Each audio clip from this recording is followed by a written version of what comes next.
Halo guys, ketemu lagi bersama dengan gue Yedija.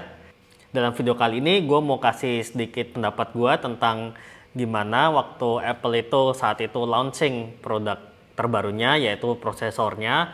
Kalau nggak salah pada tanggal 10 November kemarin atau 11 ya, 10 kayaknya. Dan aku mau sedikit kasih tanggapan di sini. Enjoy.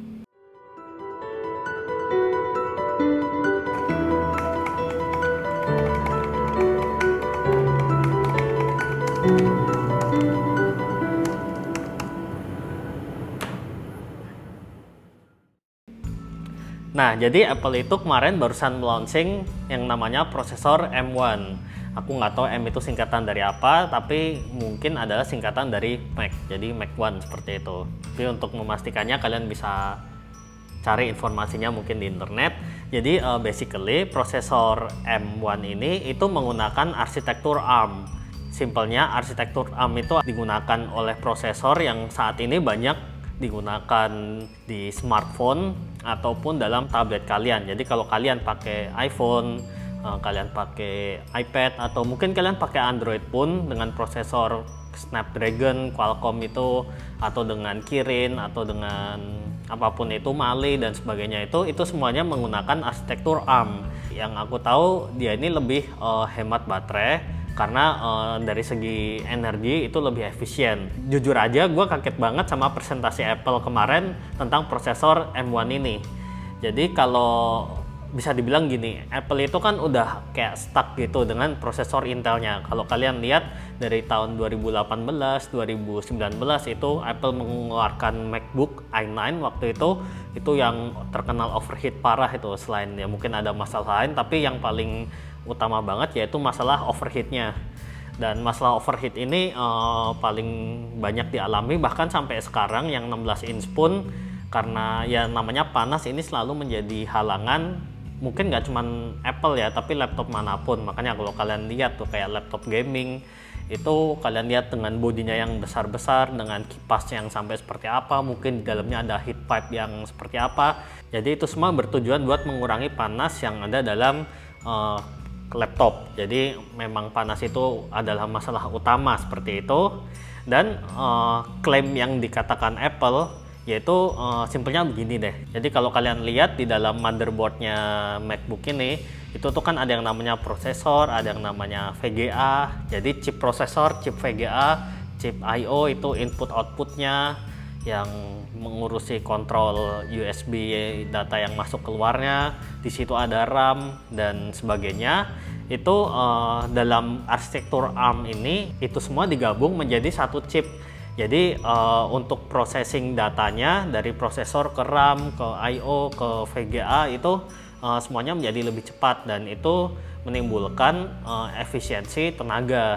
Dan gua nggak menyangka sih, jadi rumor ini udah lama, mungkin setahun 2 tahun yang lalu Apple akan mengganti prosesor Intel yang ada di MacBooknya dengan prosesor yang dimiliki oleh Apple sendiri. Cuman waktu itu gue sempat berpikir juga sih, kalau Apple mau meningkatkan tenaga pasti akan mengorbankan baterai. Jadi dengan tenaga yang tinggi tapi baterainya cepat habis, atau dengan tenaga yang rendah tapi baterainya irit banget. Dan ternyata klaim yang diberikan oleh Apple, meskipun belum ada yang nyoba ya, jadi ya ini sekedar referensi aja berdasarkan apa yang Apple bilang presentasinya waktu itu. Jadi kayak Apple itu kan mengeluarkan MacBook Air. Nah, MacBook Air yang dikeluarkan oleh Apple itu dulu itu aku sempat punya juga kan MacBook Air, itu baterainya itu udah kuat banget guys, bisa 8 jam, 9 jam, mungkin 7-8 jam tuh kalian kerja kalau cuman browsing internet, Word dan sebagainya, itu cukup untuk 100% baterai untuk kerja 7-8 jam. Dan itu udah impresif banget kan, itu udah bagus banget. Dan di presentasi kemarin Apple mengklaim dengan mengganti prosesor kalau nggak salah i5 atau i3 waktu itu di MacBook Air dengan prosesor M1 ini, itu bukan cuman performanya yang tinggi karena klaim Apple, aku lupa berapa kali, mungkin 4 atau 5 kali lebih kencang, VGA juga 4-5 kali lebih kencang atau 6 kali lebih kencang, tapi despite of speed yang kencang itu, baterainya bisa tahan lebih lama 2 kalinya. Dan itu gila banget sih guys. Ya meskipun aslinya pasti nggak akan sampai segitu juga kan. Kita tahu klaim yang dikatakan oleh Apple atau laptop-laptop lain itu kan di kondisi yang sangat kondusif seperti itu.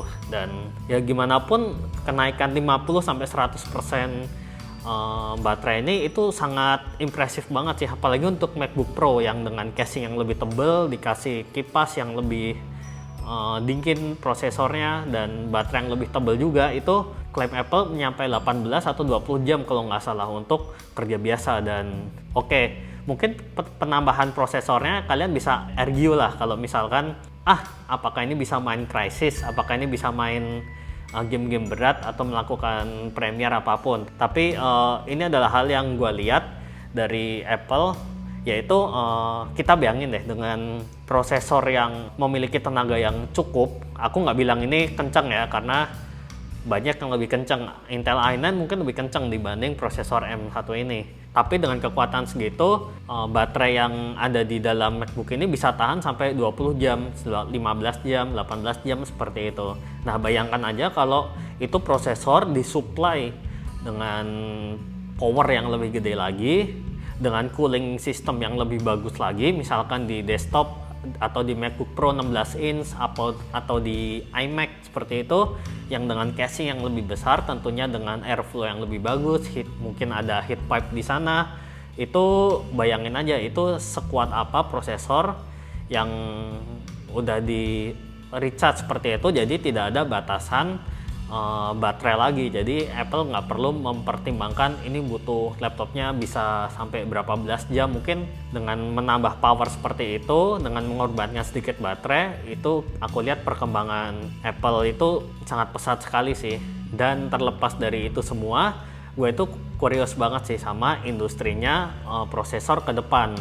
Seperti yang kita ketahui, kalau Apple itu mengeluarkan suatu inovasi, dan menurutku ini adalah suatu inovasi, itu manufaktur lain, mungkin Intel, AMD, aku yakin sih mungkin untuk beberapa tahun ke depan mereka akan mempercepat juga development prosesor mereka sehingga mereka bisa bersaing. Karena nggak mungkin perusahaan segede AMD atau Intel itu mau kan ketinggalan dengan prosesornya Apple. Dan sedangkan kita lihat Apple Android lah, kayak Qualcomm seperti itu, Snapdragon itu setiap tahun tuh bertambahnya itu gila banget. Sedangkan kayak Intel menurut aku dia kayak slow lah, lambat seperti itu. Aku yakin mereka pasti juga akan mengejar ketertinggalan tersebut. Atau ya siapa yang tahu kan, mungkin kalau kedepannya Intel akan bikin ARM prosesor lagi, AMD akan mengubah Ryzen-nya menjadi Ryzen versi ARM atau seperti apa yang lebih low power, lebih kuat seperti itu. Ya aku nggak akan tahu kedepannya, tapi ya coba kita lihat mungkin beberapa tahun ke depan. Aku yakin persaingan ke depan akan semakin menarik, dan gimana pun pasti akan konsumen yang diuntungkan.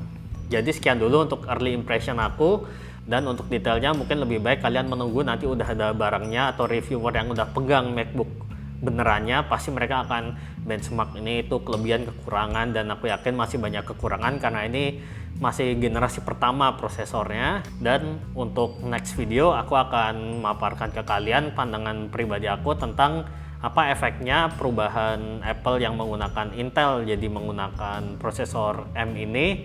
Dan untuk industri fotografi atau mungkin videografi secara general, aku akan memberikan pandangan aku personal di situ. Jadi nantikan aja di video selanjutnya. Jangan lupa like, comment, dan subscribe. Dan kalau kalian lihat ini informasinya menarik, kalian bisa bagiin ke teman-teman kalian. Dan kita bertemu di lain kesempatan. Dadah.